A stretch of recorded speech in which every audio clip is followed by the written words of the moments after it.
The station had no sharp edges. That was the first thing anyone noticed when they saw it up close.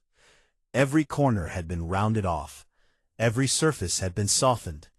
The light inside was warm and low, not the cold blue-white that the Galactic Concorde usually preferred. The floors had been changed from hard crystal to something that gave just a little under pressure. Even the air had been adjusted, slightly thicker, slightly warmer, slightly more like what the xenobiology team called human tolerable. Grand Arbiter Thesivok had approved every single modification himself. He stood at the observation window now and looked at the station the way a man looks at something he built with great care and is not sure he trusts. Behind him, 47 delegates from 11 different species sat at their assigned terminals. Each terminal had the same document open on its screen. The Human Psychological Vulnerability Assessment. 47 pages. 6 years of data. Thesivok had read it 4 times.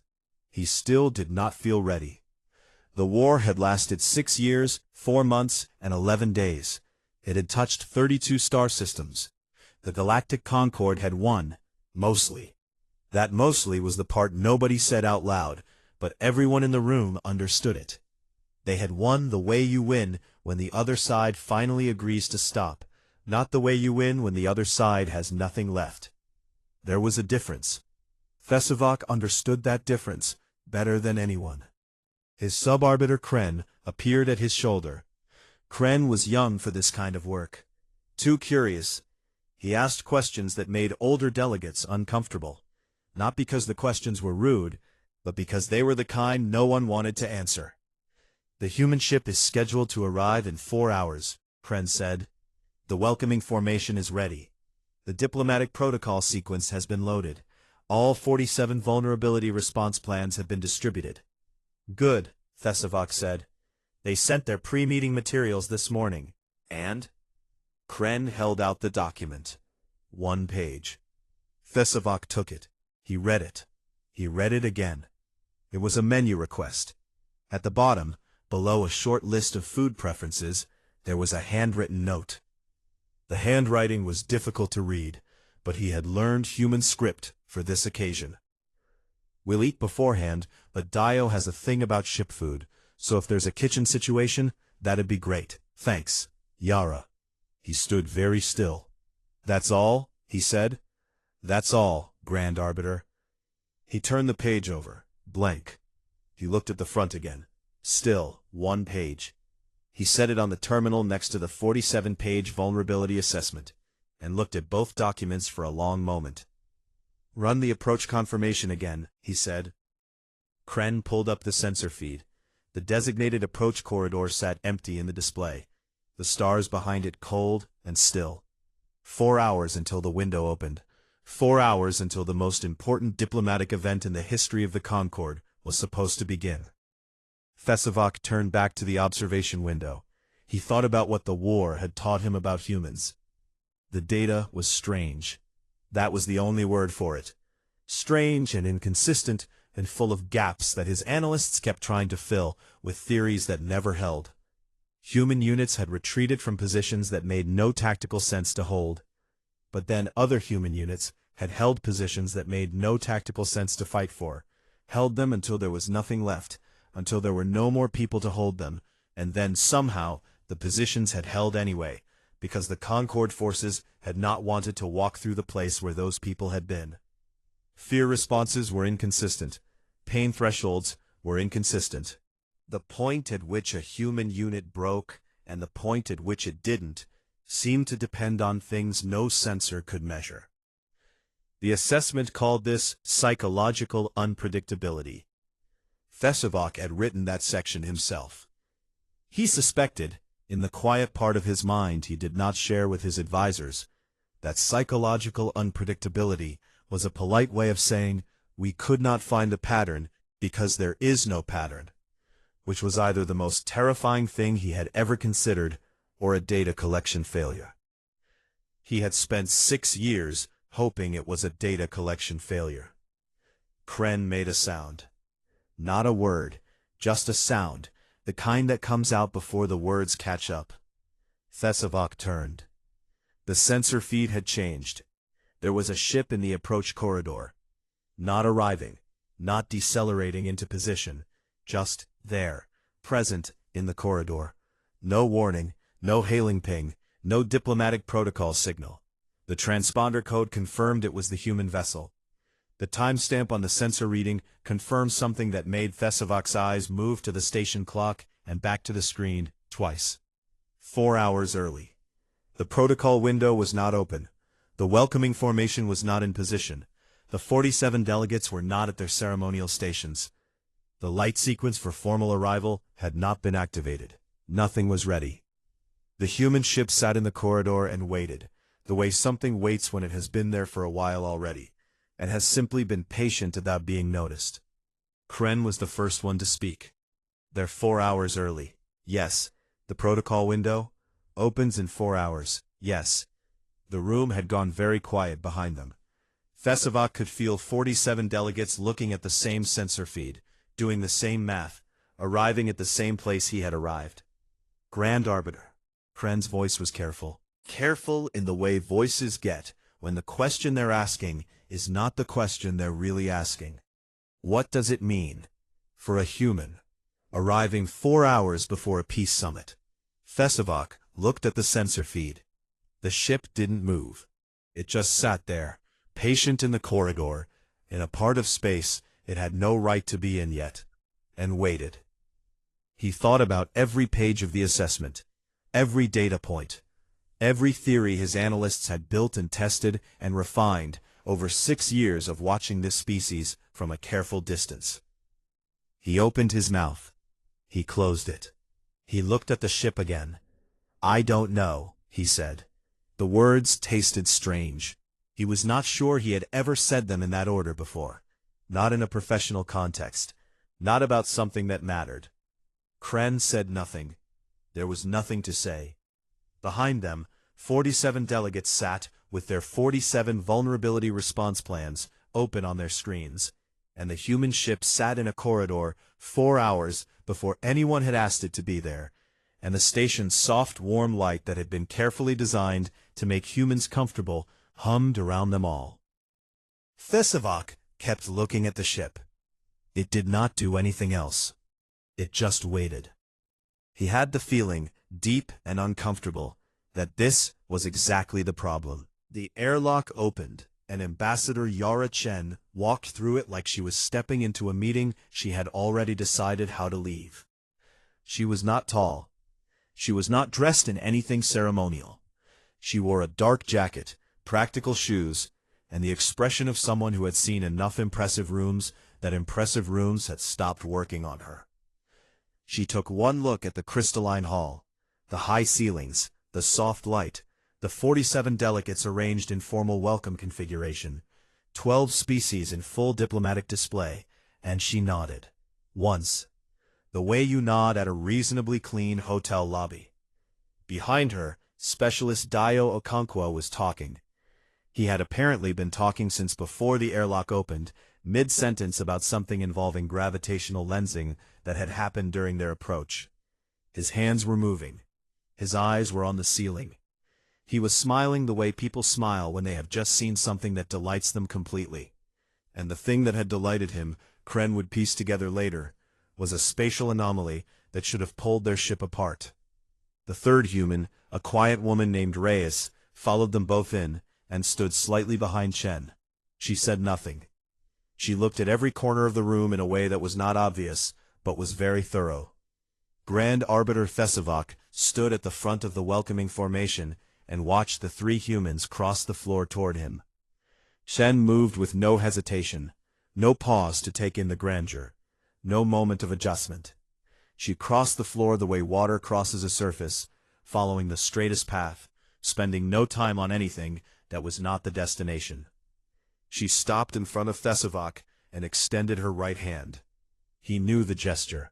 He had studied it. He took the hand and performed the motion correctly.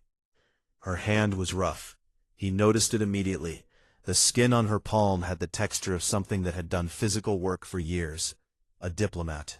He filed this away in the part of his mind that had been collecting details about humans for 6 years. And he knew somehow that this detail was going to mean something he could not name yet.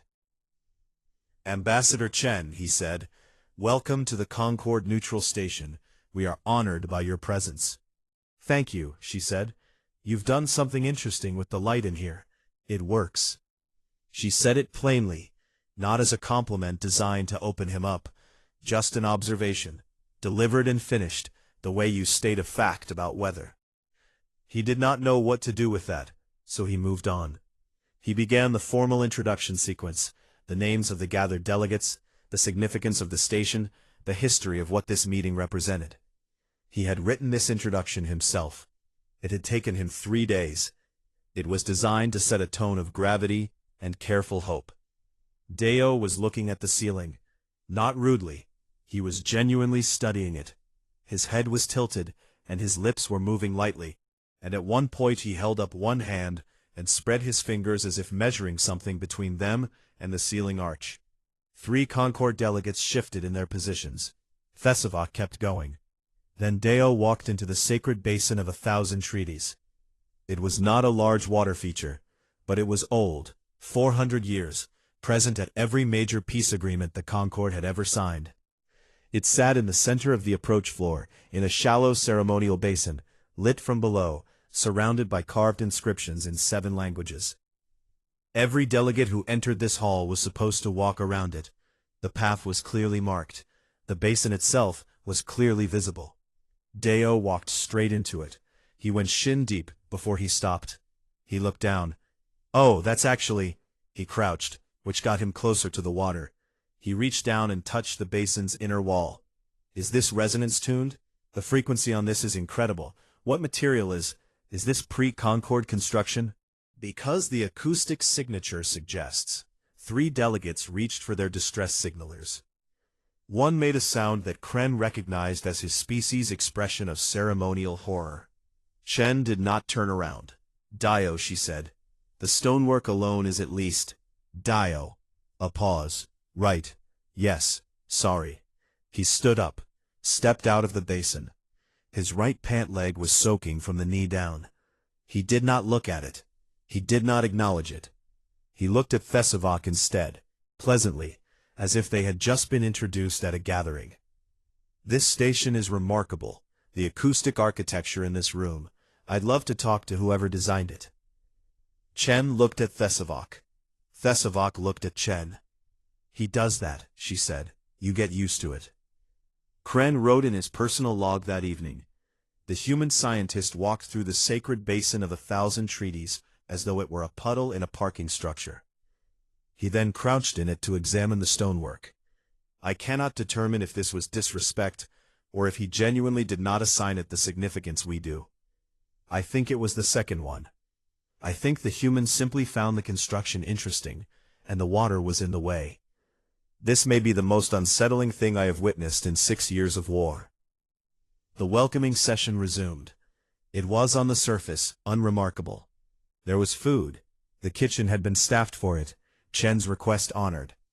And there was the kind of careful, pleasant conversation that precedes formal sessions. Thesivok had scripted talking points for this. His delegates had theirs. Chen answered every question cleanly, and asked a few of her own. Not probing questions, not strategic questions, practical ones. How long were the session blocks? Did the ventilation system cycle, or was it static? Because Dio got headaches in static air systems, and it was better to know now. Thesivok answered them all, and understood nothing. She was not performing warmth. She was not performing caution. She was simply present, gathering information she needed, giving away nothing she hadn't decided to give. He could not find the seam. There was no moment where the mask showed, not because she was perfectly controlled, but because he did not think there was a mask. This was just who she was. This was the worst possibility. Later, in the corridor before the first formal session, Kren passed an open doorway and heard Chen on a personal communicator. He did not mean to overhear. He slowed anyway.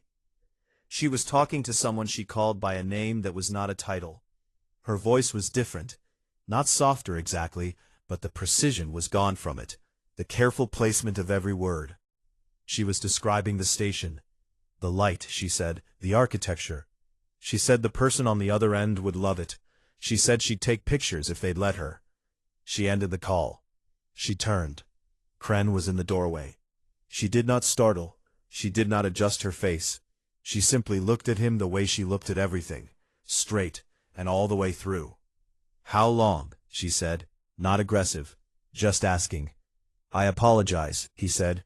"I didn't mean." "How long have the talks been going? The whole thing, war and now this?" "6 years," he said. "Yeah." She looked at the wall, not at him, past him, through the station wall, at something on the other side of it that wasn't there. Felt longer. She walked away. Kren stood in the doorway. The corridor was quiet.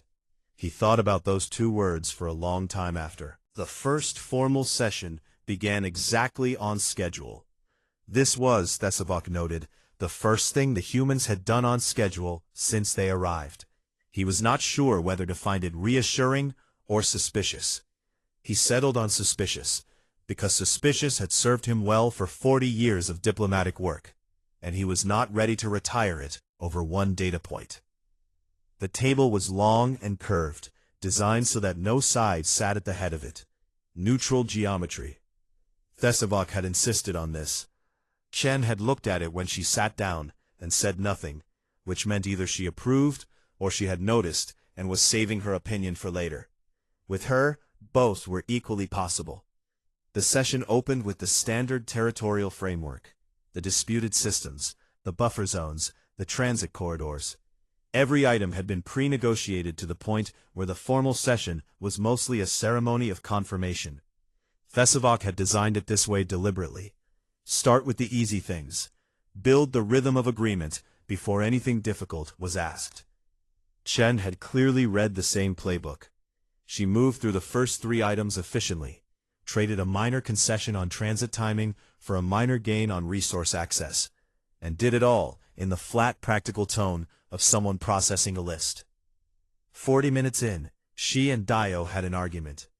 Not with the Concord, with each other. It started quietly. Dio had a tablet open. He always had a tablet open, Kren had noticed, and he leaned over and said something to Chen in a low voice. She shook her head. He said something else. She said something back. Her voice stayed level. His got a little faster, a little more energetic. The way it got, when he was explaining something he found genuinely exciting and could not understand why the other person was not excited yet. Thesevok signaled his first advisor without moving his eyes from the humans. "They're having a disagreement," the first advisor murmured. "Internal fracture. This is leverage." "Watch," Thesevok said. The argument was about the second territorial buffer zone. Deo believed the proposal should include access to a specific asteroid field, approximately 11 light minutes inside the disputed boundary. He had a diagram. He had, apparently, prepared the diagram before they left their ship, which meant he had been thinking about this asteroid field for some time. Chen believed this was unnecessary. The core treaty items were the core treaty items for a reason. Adding riders created complications. Complications created delays. Deo drew something else on the tablet and slid it toward her. She looked at it. She looked at him. "If I add this, and it costs us the core transit lanes," she said, "I will punt kick us both into that basin." "It won't cost us the transit lanes." "You don't know that. I'm 93% confident it won't." "What happens in the other 7%, Deo?" "Probably nothing. Maybe something interesting." Chen looked at the diagram again. A long look, the kind that is actually thinking and not performing the act of thinking. Then she turned back to the table. "Added as a rider," she said. "Secondary clause, non-blocking." "Yeah?" "Yeah. But if this goes sideways, you're explaining it." Deo smiled the way he smiled when a stellar anomaly turned out to be more interesting than expected. Reyes, who had not spoken in 2 sessions, turned a page on her own tablet and said nothing. The session resumed. Thesevok's first advisor leaned in again. They resolved it. Yes. In 4 minutes. Yes. Grand Arbiter, our pre-session modeling suggested internal disagreement would update the model, Fesivok said. The session continued without incident for another 30 minutes. Then, Reyes opened her bag. She produced a small container. She removed something dark and slightly irregular in shape and put it in her mouth. Kren saw it from 3 seats away, and he knew what it was before his mind fully processed that he knew. His hand moved toward the emergency signal panel under the table. He was already halfway out of his seat. Chen's hand was on his arm. Not grabbing, just placed. Present. She's fine, Chen said. Her voice was quiet enough that it didn't cross the table. That is Vrethian spicebark, Kren said, keeping his own voice quiet with effort. For 11 Concord species, that substance causes the neurological cascade alone. She knows. Chen didn't look at Reyes. She kept her eyes on the session notes in front of her. She researched your species' biology before we left. All of yours. Cross-referenced it against human physiology. Identified what was safe and what wasn't. A pause. She likes the flavor, Chen added. Kren looked at Reyes. Reyes looked up. She noticed him looking. She held out the container, wordlessly, the way you offer something to a person who looks like they might want some. The delegate from Vreth, seated directly across the table, had gone a color that Kren's species associated with the moment before something very bad happened. Then the delegate from Vreth slid sideways off their chair and was caught by the delegate from Osek, who had reflexes from a predatory evolutionary line, and very nearly did something with those reflexes that would have ended the peace summit immediately. The session paused. Medical staff appeared. The Vreth delegate was breathing.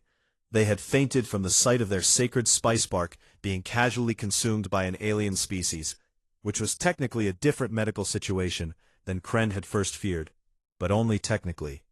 Chen watched the medical staff help the Vreth delegate from the room. Well, she said, there it is.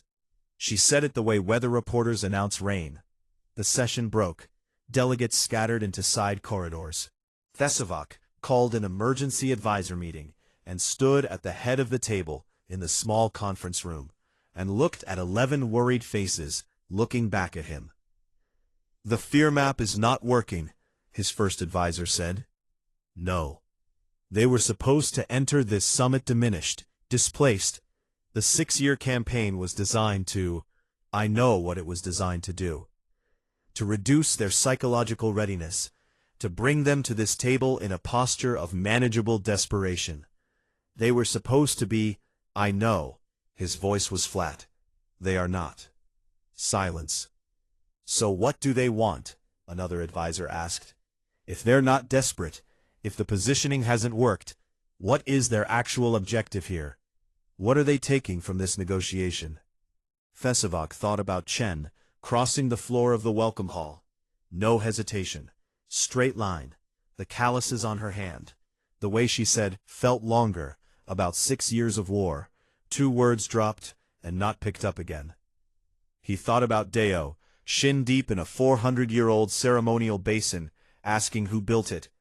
He thought about Reyes, eating Vrethian spicebark because she liked the flavor, having done the research, having decided it was safe, having brought it from home. They want to go home, he said. The room was quiet. Grand Arbiter, that can't be the full. They want to go home, he said again. That is the objective. That is the entirety of the position. We spent 6 years trying to find what breaks them, and what breaks them is the same thing that breaks everyone. Loss, and grief, and time. The difference is they don't stop when it happens. He looked at the table. Do you understand how dangerous that is? A species that feels everything, and stops for none of it.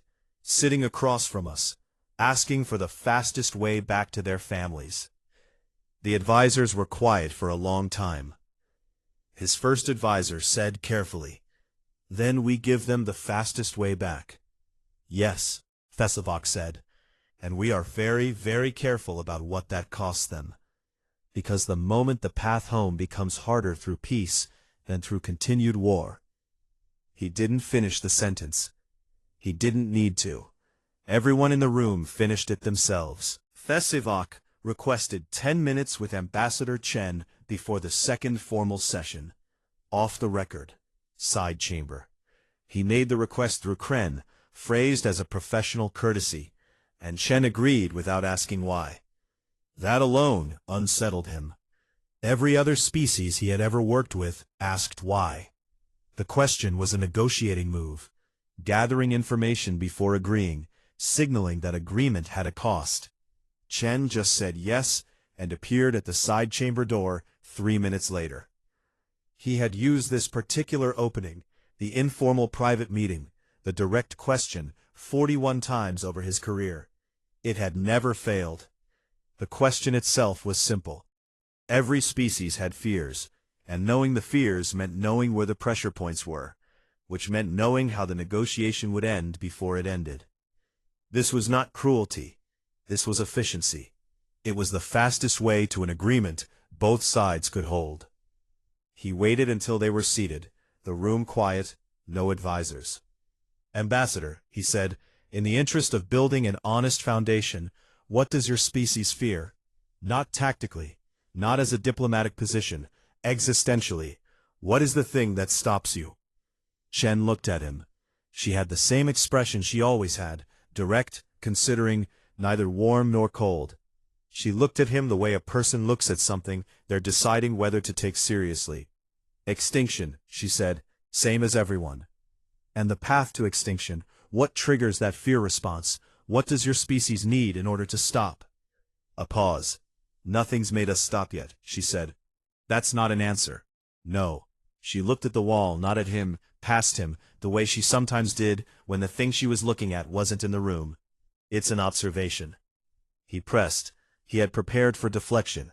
He had a list of follow-up angles, each built to approach the same question from a different direction until one of them found the opening. He moved through them steadily.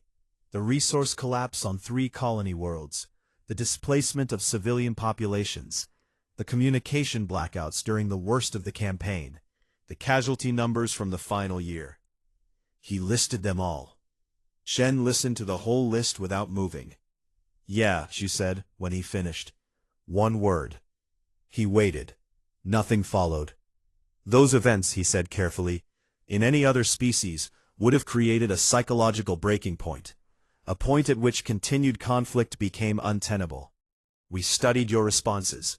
We expected. I know what you expected, she said. We knew you were studying us. You knew we were studying you. Another pause. We just got different things out of it, she added. He changed angles.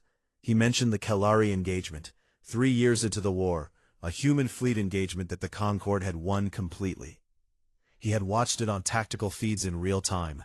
He had expected it to end the human campaign. His analysts had expected it. The models had predicted a 6-week window for a human withdrawal request to follow. The withdrawal request never came. Chen's face did something when he said the name. It was small, a tightening at the jaw, a shift in her eyes, not away from him, but somewhere deeper behind them, somewhere the room wasn't. It lasted less than 2 seconds. He had found something. He did not feel good about it. Kalari was, she started. She stopped. The silence lasted 1 full sentence's worth of time. We don't stop, she said. That is true, but that is not the same thing as not feeling it. She stood up. I think we're done with the off-record portion, she said. He stood as well, diplomatic reflex. Ambassador, I want you to understand the spirit in which It was not unkind. You needed to know where the edges are. I'd have done the same thing. She picked up her notes from the table. You found one. Now you know. And now we go back in and finish the treaty. She walked to the door. She paused with her hand on the frame, not turning around. The edges aren't leverage, Grand Arbiter, she said. They're just where things hurt. Every species has them. You should know. You've found enough of them over the years. She left. He stood alone in the side chamber. In 41 private meetings over a 40-year career, he had never had someone locate the question behind his question, answer it, and walk away with the advantage. He turned it over in his mind, examining it from every direction, and arrived at the same place each time. She had let him find the edge, not because she couldn't stop him, but because she had decided it cost her nothing to let him see it. She had made him feel like he'd found something he was not sure he had.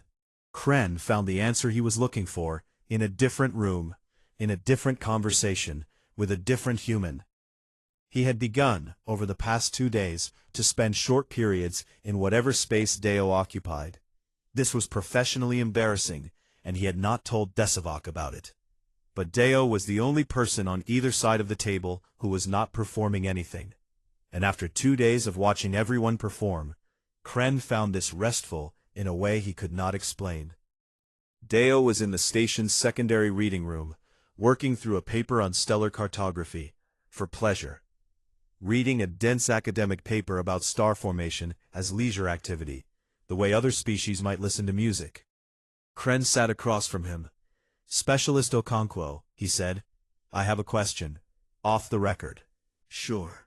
If the peace summit failed, if negotiations collapsed, and both sides left without an agreement, what would humanity do?" Dio considered this for approximately 1 second. "Start over," he said. "Come back in a few months, try again." "And if the Concord refused to re-engage?" "We'd wait. Eventually they'd come back to the table." He said it without drama, a simple logistical assessment. He had already returned to his paper.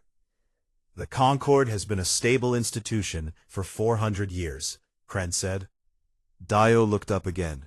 He seemed to hear something in that sentence that made him give it his full attention, which was something Kren had learned was not guaranteed. "Sure," he said, "but we've been around longer than that." Kren sat with that for a moment. "You say that as though 400 years is not a long time." Dio tilted his head. "I mean, it's not nothing." He set down the tablet. He was giving Kren his full attention now, which was a different thing, heavier. "We have writing that's older than your institution. Cities older than your institution. We've outlasted a lot of things that seemed permanent." He did not say it as a threat. That was the part Kren could not stop thinking about later.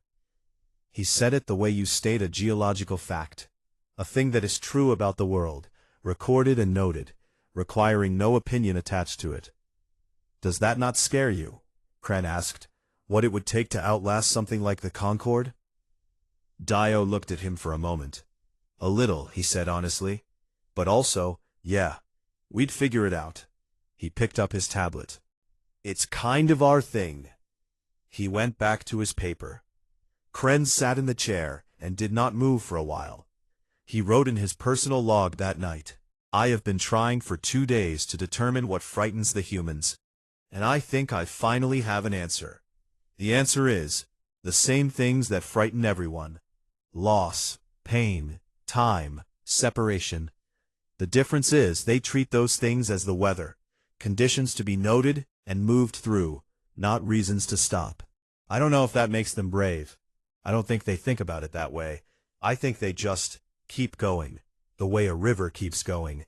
Not because it decided to, because stopping is not in its nature. I need to sleep. I don't think I'm going to." The treaty was signed on the 3rd day. The signing ceremony took 40 minutes. It would have taken 30, but Dio had questions about the ceremonial ink, a Concord tradition, a specific compound used for all major agreements for the past 2 centuries. And he wanted to know whether the preservation properties were organic or synthetic.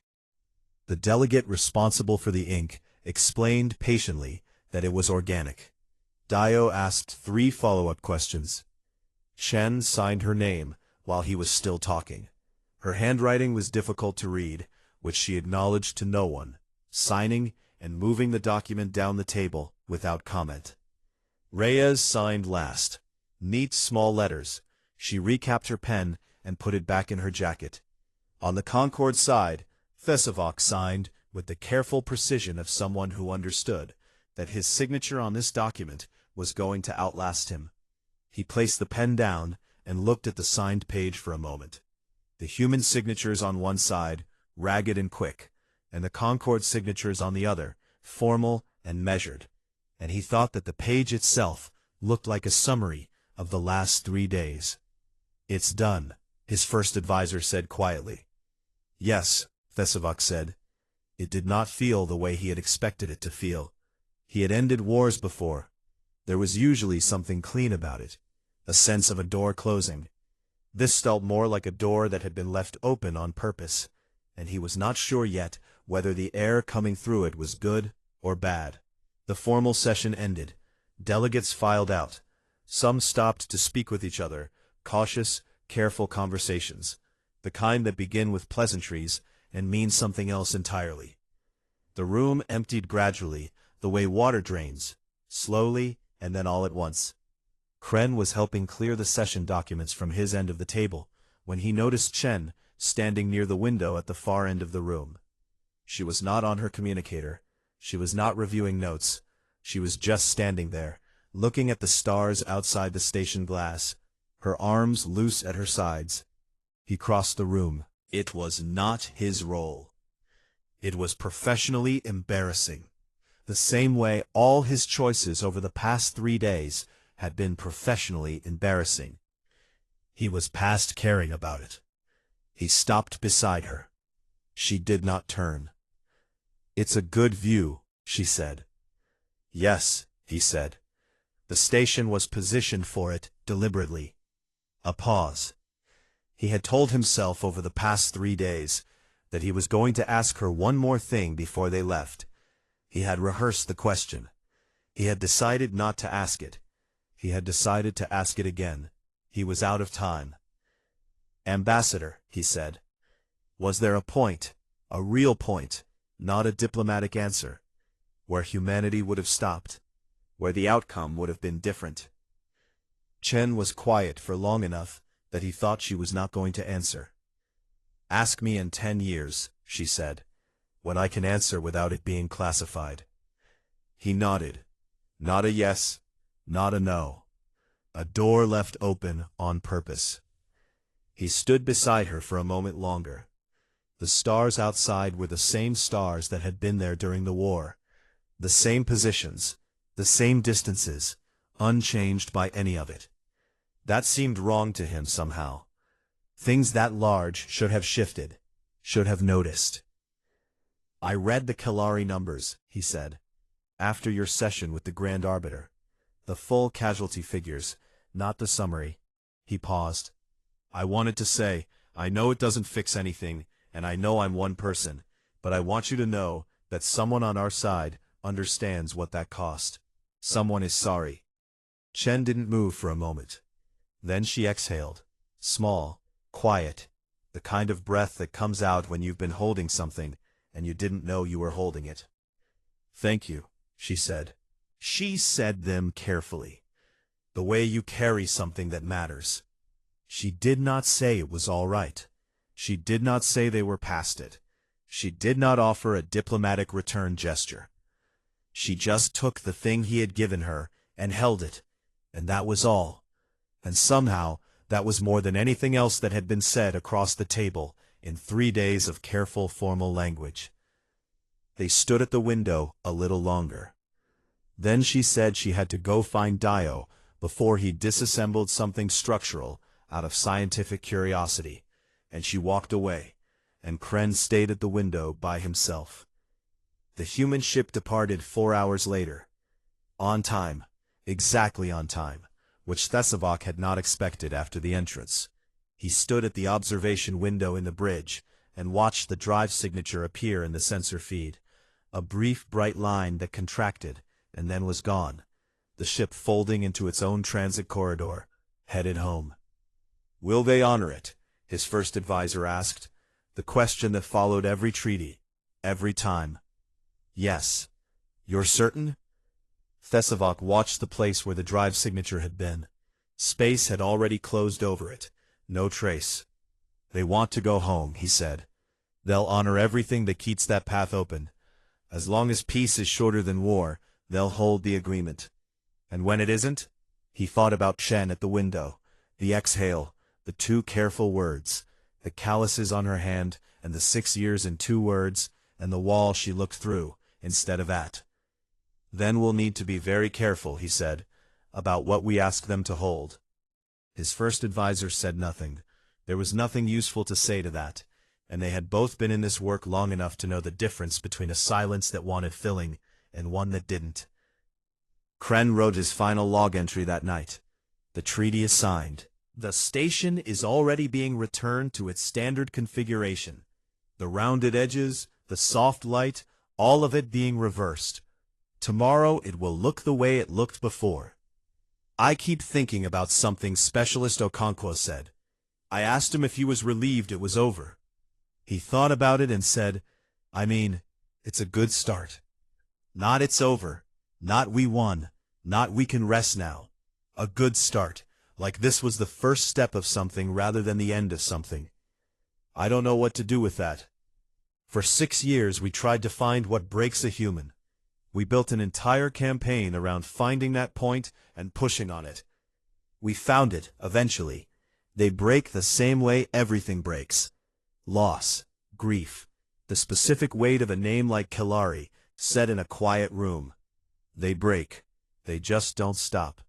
And I think sitting here, in the quiet of this station that spent 3 days pretending to be softer than it is, that the peace we made today was not made because we won. We did not win. We made peace because someone in that room eventually understood what continuing would produce. Not a broken species, not a surrendered species. A species that had been fighting for so long it had made a practice of it. That is what Fesivok understood. That is why he signed. I think about Ambassador Chen at the window. I think about those 2 words. Thank you. Not forgiveness, not the erasing of it. Just, someone saw the weight of it, and she let herself be seen receiving that. And then she went to find her colleague, before he took apart something important. I think that might be what peace actually looks like, when you get close enough to see it clearly. Not the treaty, not the signatures, just 2 people at a window. One of them sorry, one of them tired, and both of them, somehow, still standing.